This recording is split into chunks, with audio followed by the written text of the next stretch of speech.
Guys, yung biyanan ko, bumili siya ng baboy. Yung mga tao dito, hindi sila kumakain ng baboy. Halos lahat ng Indian, hindi kumakain ng baboy. Ito yung pangalawang dowry sa akin ni Boji. Sabi niya, bagong kasal ba kayo?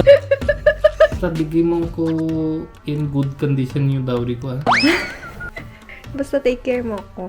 Take care na kita. Sabi niyo walang babaeng tindera. Meron naman. Meron. OA. Konti lang yung gulay ko kasi kapag karne, gusto nila karne lang. Hindi sila sanay na nagsasawag ng gulay. Ngayon lang kami nag-pork. This is very very nice. Ang sarap ng sinyo. So. I want to go to Philippines now. Kamusta? Yan yung babae, hindi ko sure kung kumakain na siya baboy. Yan, ang oras ngayon ay 8 PM. Kaka-deliver lang nung mattress ko. Finally, yan dito. Ano ba? Ano siya?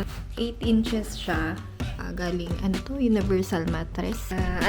Anong size? Super king size. Ito yung pangalawang dowry sa akin ni Boji. Dapat ikaw dala yung dowry. Dito ako yung Dito bigay. na, ito na yung dowry ko. Oh. Ito lang? Sa akin din yan eh.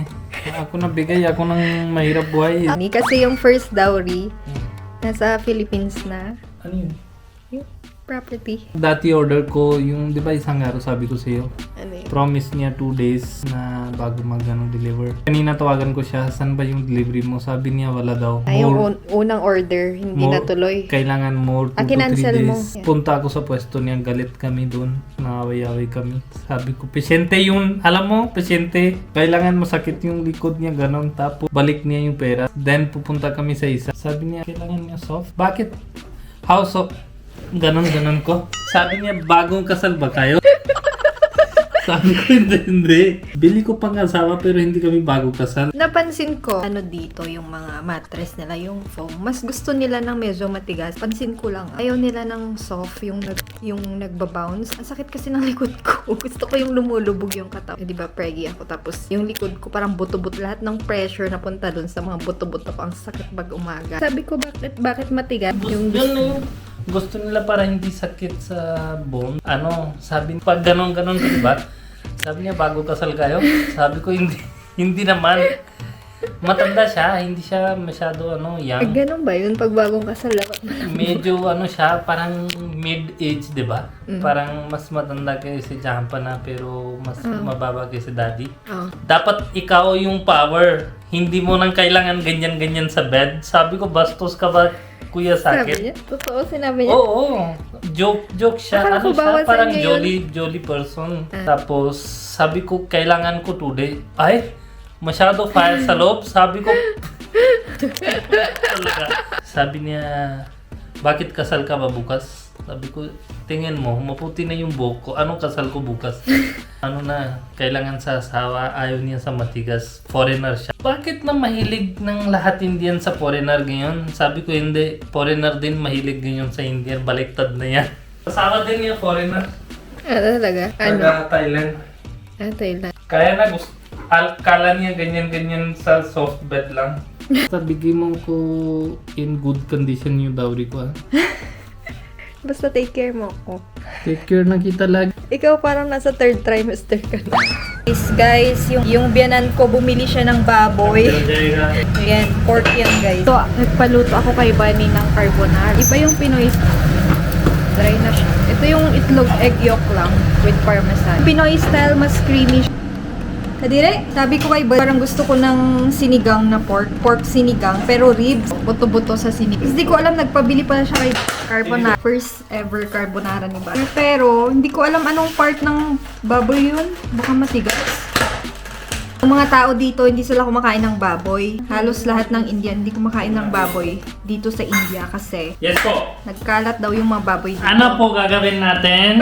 Pero sinerch ko parang ang pangit mo naman. Pogi naman. Pero sinerch ko, Ano po sinerch meron mo? naman silang baboyan dito sa Punjab. Oo. Like, may bahay yung baboy, tapos naalagaan. Kanina sabi niya baka dugyot yung baboy niya, yung kain ng taytay. Sabi ko hindi, sobrang malinis yung baboy namin. Tingin. Ulas of this dugyot dish. Parang naasinan na itlog lang. Ibang lasa yung Pinoy style. Mas creamy yun. Hindi naman sarap. Masarap yung Pilipino. Anong lulutuin natin sa baboy? Gusto ni Sarah kanina ng bili baboy, tapos utusan ko si tatay kasi ako mahirap na hanap-hanap. Ayaw ko na hanap-hanap. Gusto ko diretso na sabi, ito na yung address na bilihan doon na ako bili. Hindi ako talaga ng stress sa buhay ko na hanap-hanap. So, si tatay mo na stress sa hanap-hanap. Hinahanap niya na today we will have sinigang na baboy. Luto yung baboy ko ng sinigang na baboy. Pwedeng mag-separate ka ng kunti pang siomay ko. Ang dami mong gusto! Anong parte kaya yan? Matigas ba? Ang salty ng carbonara mo? Babli nalagay yung salt. Madikharang. Freedom Bunny. Dekho isme se... Bunny, susuka yan? Hindi. Di ba walang smell? Walang amoy. Hindi siya malansa. Bakit yung kambing may amoy, tas yung may chicken din may iba amoy? Ito walang amoy. Walang amoy yung baboy, no? Baka bagong katay. Ibang lahat wish niya kompleto. Sayote lang yung pending, tas yung mango. Mangoes are darating soon by soon. Then, I'm free. No stress. Tas kanina pala pasa ko, tapos na yung RT period.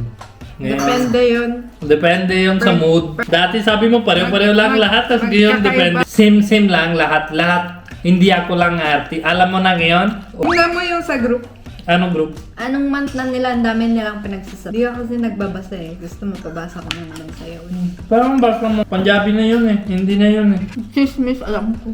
Pag chismis, alam food, dapat hindi ka arte yun. Kasi everything is good now. Sabi nila, kaya na kinakain ka din yung manok kahapon. Now I know, it's okay. Dati ayaw niya manok. Vegetarian ako nung mga nakaraan. Now so I know, if sabi mo, gusto ko talaga, hindi na ako masarap sa iba, ibig sabihin you are just art. Kunin ko plato. Gabi. Alam mo ang Gabi? Ano ba itsura mo? Kunin ko plato. Chill yun ni Daddy, pang garden. Alam mo yung taro leaves, di ba? Yung- Parang wala na. Ano yun? Paro-paro? Yung fruit niya, ang lamig pala. Alam mo yung linuto nating laing? Yung laing na dahon. Yung nandito dati. Tinanggal na ni Daddy. Bakit wala na? Masarap pa naman yung Gabi. Putit. Nasa baba or nasa taas? Nasa baba, nasa lupa yung kailangan ko. Reddish.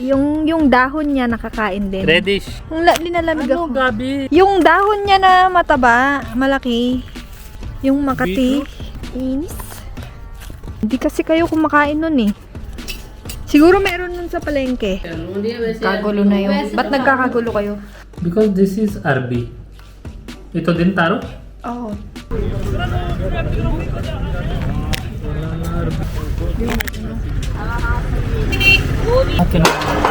Sabi niyo walang babaeng tindera. Meron naman.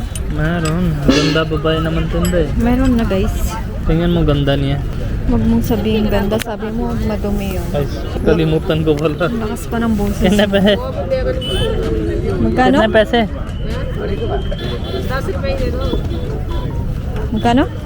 10. 10 rupees lang guys. Ano klase shopping yan? 10 pesos gas, 50 pesos gas. Sana bili mo din frutas.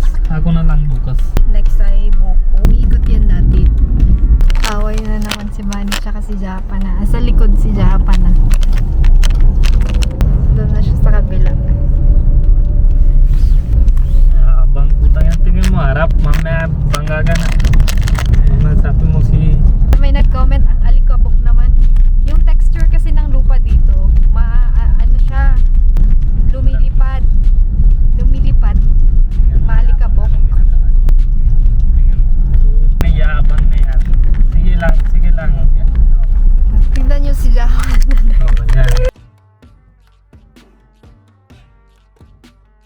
Yan lang yung ginagawa pag uwi.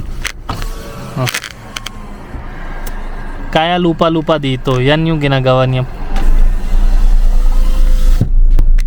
Alam nyo naman kaya Bastos. maalikabok guys.